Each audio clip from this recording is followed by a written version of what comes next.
මතු ලාංකේය ඉතිහාසයෙහි සුවිශේෂී සිද්ධීන් රැසකට උරුමකම් ඇති සුවිශේෂීත්වයෙන් පරතර පැමිණේ අපේ බෞද්ධ සભ્યත්වයට, බෞද්ධ සංස්කෘතියට, බෞද්ධ ශිෂ්ටාචාරයට, ආගමික ගුණධර්මවලට මෙන්ම ජාතික හා ආගමික කලාවන්ට පණ දෙන එකම දිනේ බවට පත්වන බෞද්ධයන්ගේ ශ්‍රද්ධා භක්තියත් කලාකරුවන්ගේ නිර්මාණ ශක්තියත් එකට යා කරන ලෝවැසි තනන් නිරාමිස ප්‍රීතියෙන් එකම දිනයක සතපන අන් කිසිදු දිනයක නොලබන තරම් වූ නිරාමිස සතුටකින් ලෝකේම වෙලෙන අතිඋතුම් වෙසක් පුන් පෝ දිනය අටයි. අනන්ත වේදනා ජලේ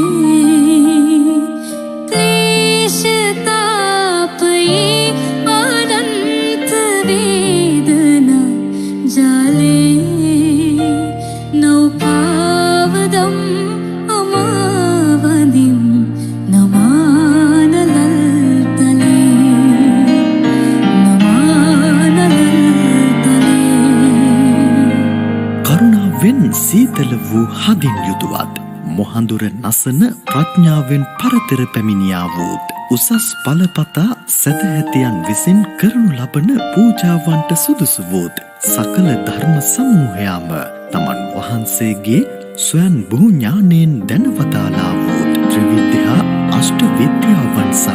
පසළොස් චරණ ධර්මයෙන් සමන්වාගත වූත් තුන් ලොවම තත්වාකාරයෙන් දැනවදාලා වූත් කාර්ය බල ඉර්ධි බලාදීන් මත්තු ප්‍රචණ්ඩ වූ පුද්ගලයන් දමනය කළා වූත් පරම ගම්භීර චතුරාර්ය සත්‍ය ධර්මය ලෝකයට අවබෝධ කරවාලූත් ආශ්චර්යමත් වූත් උත්තරීතර මානුෂික ගුණයන්ගෙන් පරිපූර්ණ භාවයට පැමිණියා වූත් දේවාති දේව වූත් බ්‍රහ්මාති බ්‍රහ්ම වූත් දස බලධාරී වූ මහා සර්වශ්‍රේෂ්ඨ ශාස්ත්‍රූවරයාණන් වහන්සේ වූ අප ගෞතම ශාක්‍ය පුත්‍ර සිද්ධාර්ථ නම් වූ බුදුරජාණන් වහන්සේගේ ලොව පහළවීම සිදු වූ අසිරිමත් බුදුවීම සිදු වූ උතුම් පරිනිර්වාණය සිදු වූ අසිරිමත් ශ්‍රී වෛශාඛ්‍ය පෞර්ණම් දිනය අදට යෙදී ඇති බව ධර්ම සංවේගය උපදවා සිහිපත් කිරීමට කැමැතිය. ලෝක සිවංකර ලෝතුරු බුදු සමීපේ මහත් මෙලවෙන මල් තෝතටගෙන පාද වඳිමි නිබඳේ පාද වඳිමි නිබඳේ. මෙයට සාරාසකි කප්සුව හසකට පෙර දීපංකර සර්වඥයන් වහන්සේ ප්‍රධාන සාරලක්ෂ රහතන් වහන්සේට ස්වකීය ජීවිතය පරිත්‍යාග කොට පස්වන ප්‍රීතියෙන් පිනා ගොස් මමද මතු ලෝතුරා බුදුව මේ බුදුන් සේම සියලු සතුන් සංසාර සාගරයෙන් කලවමි ප්‍රාර්ථනා කරමින් මඩ මතුයෙහි දිවි පුදා වැඳහොත් අප මහා බෝසතුන් දැක දීපංකර නම් වූ දස බලධාරීන් වහන්සේගෙන් මහණෙනි මේ මට ජීවිතේ පුදාහොත් පුරුෂයා සාර සංඛය කල්ප ලක්ෂයකින් මතු ගෞතම නමින් සර්වඥ පදවිය ප්‍රාප්තව ලෝතුරා බුදු වන්නේ යයි සම්බුදු පදවිය සඳහා ප්‍රථම නියත විවරණ ලද්දේත් අතවැනි උත්තරීතර වෙසක් පුන් පොහෝ දිනකය. පාද වඳිමි අති දීර්ඝ කාලයක් මුළුල්ලෙහි අනන්ත අප්‍රමාණ ජාතීන්හි ඉපිද මාතු පෝසක ජාතකයේ පටන් සියලු බුද්ධ කාරක ධර්මයන් විසිතුරු අන්දමින් පූර්ණය කොට අප බෝසතාණන් වහන්සේ ලොව පහළ වූ 5,12,027 නමක් පමණ වූ සියලු බුදුවරයන් වහන්සේලා සමීපයේ තමන් වහන්සේ විසින්ද විඳි සසර දුකින් අත නොමිද ලෝක සත්වයාත් ඒ මුදවාලීම පිණිස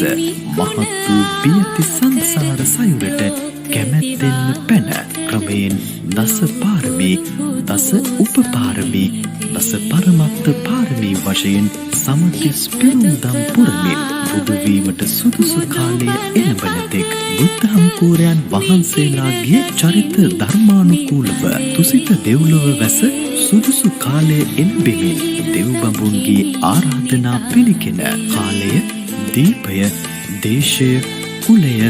මවය යන ප්‍රඥ මහා විලෝකනයන් සිදුකොට දඹදිව මධ්‍ය දේශයේ කපිල වස්තුපුරයෙහි එවකට රජව සිටි සුද්ධෝදන නම් වූ මහා ශාක්‍ය රජුගේ අගබිසව වන මහා මායාවට දාව ඇසළ පුන් පෝදා පිළිසිඳගෙන දසම සම්පූර්ණ වීමෙන් අනතුරුව ලුම්බිනි සාල වනෝද්‍යානයේදී අනේක වූ දෙව්බඹුන්ගේ සාදුකාර මැද්දේ මුළු ධර්මීය තලයේම කම්පා කරන මෙන් මෙලොවට බිහි වූයේත් අද වන්නු උතුම් වෙසක් පුන් පොහෝ දිනකය. සෙමින් සැලෙනසේ යශෝදරා දේවී වාවනු බැරි තැන රහසේ හැඬුවා පෙර සංසාරේ ඇසුර මතක් වී ලාදලු පොපත් සෙමින් සැලෙනසේ එමෙන්ම තුන්ලෝ පතල උතුම් ළඟ වූ යශෝදරා දේවියගේ කන්තක අශ්වයාගේ කාලුදායි ඇමතිගේ බුදු පදවිය ලැබීමට සෙවන ලබා දුන් ඒ ජයශ්‍රී මහා බෝධිරාජයාණන් වහන්සේගේ උත්පත්තියන් සිදු වූයේ අදවන් පුන් පොහෝ දිනක වීම සුවිශේෂීම කරුණක් බව සලකා ගත යුතුය. ලීන කුලේ සිට ආගිය මග තොට සිටියා නොසැලෙන පහන් තැමක් වී නිවන් දකින තුරු මේ සංසාරේ පසුපස ආවා සෙවණැල්ලක් වී සසරෙහි වූ අවසන් ආත්ම භාවයෙහි සතර පෙර නිමිති සියසින් දැක දෙව් සැපත් පරයන සක්විති රජ සැපත සහිත සියල් ඥාති වර්ගයා අලුයමලු කෙල පිඬක්සේ බැහැර කොට ඇසළ පුන් පොහෝදා චන්න ඇමති විසින් සරසාගෙන එන ලද කන්තක අසුපිට නැගී වසවත් මරුගේ බාධා මැද්දේම මහා බිනික්මන් කොට මුලදී පැලඳි රන් කසී සලු වෙනුවට කසාවත් දරමින් සයවසක් මුළුල්ලෙහි වෙනත් කිසිදු මිනිසෙකු විසින් නොකළ හැකි නොසිතිය හැකි මහා දුෂ්කර වීරයන් කොට පශ්චිමව ඊන් ඉවත්ව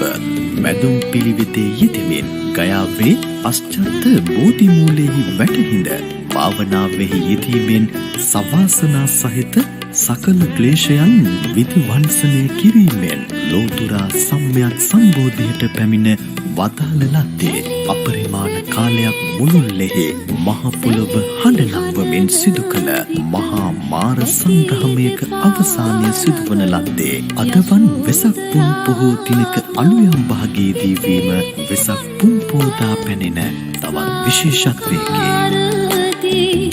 නිවී පහන්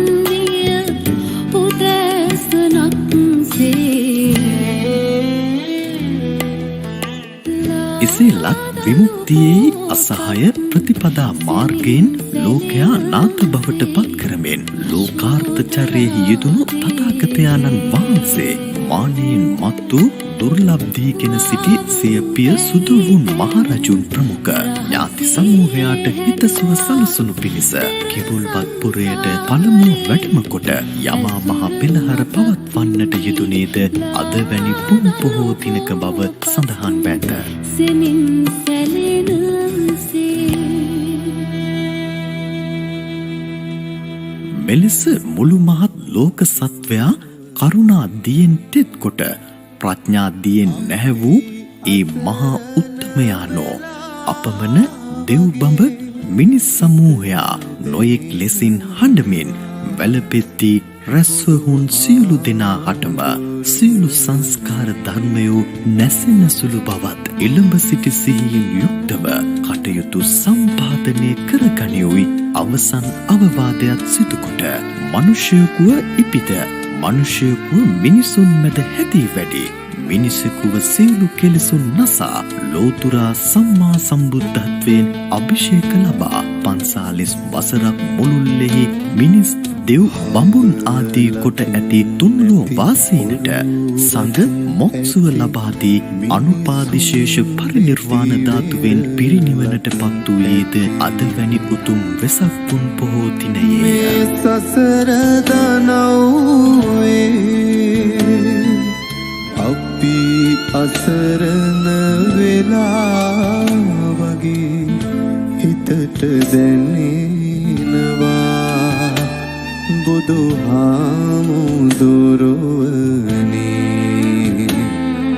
කවදත් තථාගතයන්න් වහන්සේ සම්බුද්ධ ශාසනය සුරක්ෂිතව 5000ක් කල් පවත්නා රට මේ සිංහල දීපේ බව දැනගෙන බුද්ධත්වයෙන් 8 වන අවුරුද්දේ මණියක්කිත නාරදුන්ගේ ඇරයුමෙන් කැලණියට වැඩියේත් එදවසම සුමන සමන් දෙව්රදුන්ගේ ආරාධනාව පිළිගෙන සමනොල පව්වට වැඩම කොට එහි බුදු සිරිපා සටහන් තබා 3 වන වරටත් සිරිලක් දිවයින බුදු සිරිපා පහසින් පිවිතුරු බවට පත් කර වූයේත් අදවන් දිනක වීම වෙසක් පුන් පෝදා සිදු වූ තවත් එක් සුවිශේෂීත්වයකි. නිවනක්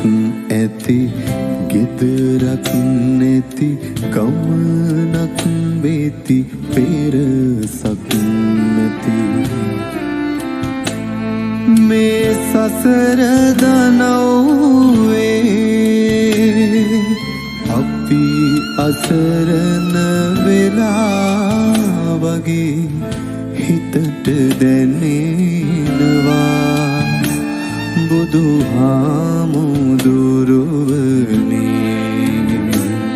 සම්බුද්ධ පරිනිර්වාණයෙන් වසර 237ක් වන විට ලංකා සම්බුද්ධ ශාසනය පිහිටුවා වදාරන අනුබුද්ධ මහා මහේන්ද්‍ර මහා රහතන් වහන්සේට ධර්ම නැමැති බීජයන් රෝපණය කිරීමට ලංකාව නැමැති ශ්‍රේෂ්ඨය සකස් කර දීම පිණිස ලක්දිවට වැඩම කොට වදාළ බුදුරජාණන් වහන්සේ අන්තිම වරටත් අනුරාධපුරය තිස්ස මහාරාමය කතරගම ආදී 12 මහා පූජස්ථානයන්හි සමවත් සුවයෙන් මොහොතක් කල් වැඩ වෙසමින් සම්බුදු පා පහසින් මේ හෙළබිම පිවිතුරු බවට පත්කොට වදාළේත් අදවන් වෙසක් පුන් පොහෝ දිනකය. සිංහල ජනවංශයේ ආදි පුරුෂයා ලෙස අපි වංශකථා ආදීහි සඳහන් වන පරිදි ලාට රට සිංහපුරයෙහි සිංහබාහු රජතුමාගේ වැඩිමහලු පුත්වන විජය කුමරු 700ක් පිරිස සමග මේ ලක්දිවට පැමිණෙන ලද්දේත් වෙසක් පුන් පොහෝ දිනකය. පිහිටක් නැති සරණක් නැති සතුටක් ඇති මුහුණක් නැති මේ සසර දනව්වේ අපි අසරණ වෙලා වගේ හිතට දැනෙනවා බුදුහාමුදුරුවනේ.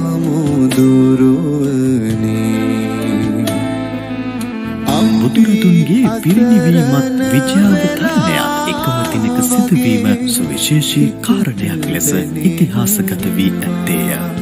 570 වසරකටත් අධික කාලයක් පරසතුරන්ගේ බලයට යටත්ව දුර්භාග්‍ය සමයක් ලබා පරිහානි ප්‍රපාතයට වැටි දුර්වල වී තිබුණු බෞද්ධ බලයත් සිංහල බලයත් පුනරුත්ථාපනයට පත් කළ දුටුගැමුණු රජුගේ දස දෙස විහිදී ගිය කීර්ති සමූහයා එක්රැස් කළාක් මෙන් බබලන නොවේ නම් සිංහල ජාතියේ ප්‍රාතිහාර්ය මුළු ලෝකයටම ප්‍රදර්ශනය කරවන්නාක් මෙන් අනුරාධපුර මහමෙවුනා උයන්හි සජෝතිමත්ව දිලෙමින් තිබෙන අද වන විට ද්‍රෝණයක් වූ ධාතුන් වහන්සේලා වැඩවසන්නා වූ ඒ ස්වර්ණමාලී මහා සෑරදුන් සාතන්නට විසා නැකතින් වැඩ ආරම්භ කළේත් අද වැනි වෙසක් පුන් පොහෝ දිනයක වීම තවත් සුවිශේෂත්වයකි. වෙලා වගේ හිතට දැනෙනවා බුදුහාමුදුරුවනේ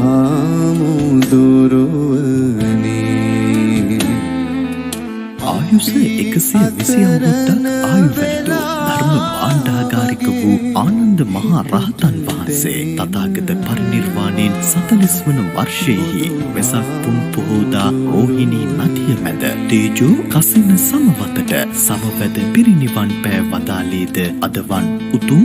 වෙසක් පුන් පොහෝ දිනකය. මෙම උතුම් අවස්ථාව සිහිපත් කරමින් ලක්දිව වැසියන් වෙසක් උත්සවය උත්සව ශ්‍රීයෙන් සමරන බව අප කවුරුත් දන්නා කරුණකි. ඒ මෙම වෙසක් උත්සවයේ සැමරීම පිළිබඳව පළමු කොටම මහා වංශයේ සඳහන් වන්නේ දුටුගැමුණු රජතුමාගේ රාජ්‍ය සමයේදීය. 24 වර්ෂයක් රාජ්‍ය කළ එතුමා වෙසක් උත්සව 24ක් පැවැත්වූ බව එතුමාගේ පින්පොතෙහි සඳහන් වෙයි. කෙසේ නමුත් එතුමාට ප්‍රථමයෙන්ද වෙසක් උළෙල ලක්දිව පවත්වන්නට ඇතැයි අනුමානයෙන් සිටිය හැක්කේ අශෝක චක්‍රවර්තීන් ප්‍රදර්ශනය හා පෙරහැර පැවැත්වූ බව සිව්වන සෙල්ලිපියෙහි සඳහන් වන බැවිනි.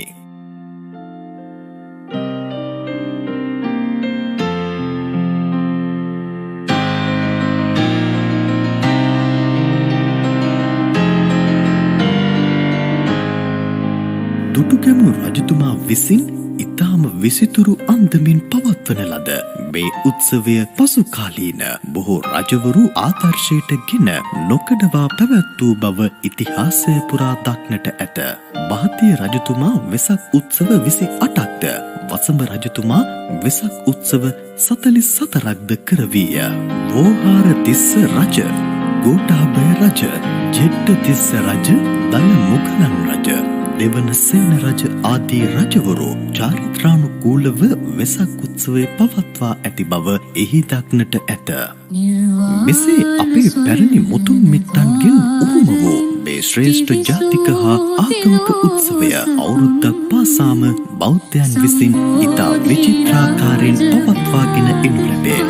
මෙලෙස කෙටියෙන් දැක් වූ තථාගත සම්මා සම්බුදුරජාණන් වහන්සේගේ අනන්ත ගුණ සමුදායට ඔබ පූජා කරන මලේ සුවඳත් දන්වනු ලබන පහනේ ආලෝකයත් කරනු ලබන සැරසිලිවල ශෝභාවත් අමා මහ නිවන් පුරයතාක් නොනසිල් විත්තුවන්නට හැකි අයුරු ඥානාන්විතව ක්‍රියා කිරීමට කල්පනාකාරී විය යුතු අතර මෙම ශ්‍රේෂ්ඨතම දිනයේදී තම තමන්ගේ ශක්ති ප්‍රමාණයෙන් ශ්‍රේෂ්ඨ ගුණකරුක ජීවිතයක් ගත කරන්නට ප්‍රතිපත්ති පූජාවෙන් තථාගතයන්න් වහන්සේ පුදන්නටත් අදිෂ්ඨාන කර ගැනීම හැම බෞද්ධයාගේම පරම යුතුකම විය යුතු බව සිහි තබා ගැනීම මැනවයි මේ උතුම් දින සිහිපත් කළ යුතුමය. දේග සෝරහත් බුදුන් මා සිතින් පුදා වන්දාමි සංගරුවන් ගඳින් මලින් දතින් සදා මලින් දතින් සදා. අද වැනි අති උතුම් පුර පසළොස්වක පොහෝ දිනක ශාසන පූජනීය වටිනා මතකයන් කිහිපයක් ඔබ හමුවේ තැබුවේ සුජාත පුත්‍ර භාවනා මධ්‍යස්ථානයේ සිට සුජාත පුතුන් වහන්සේලා විසින් සිදු කරනු ලබන වෙසක් සරණ විකාශය තුල සිටය. වන්දනා කරම්.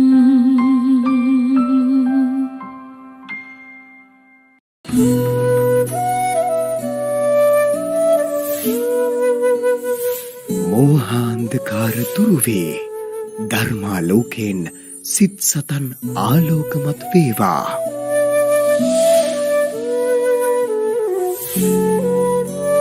පින්බර වෙසක් මංගල්‍යයක් වේවා.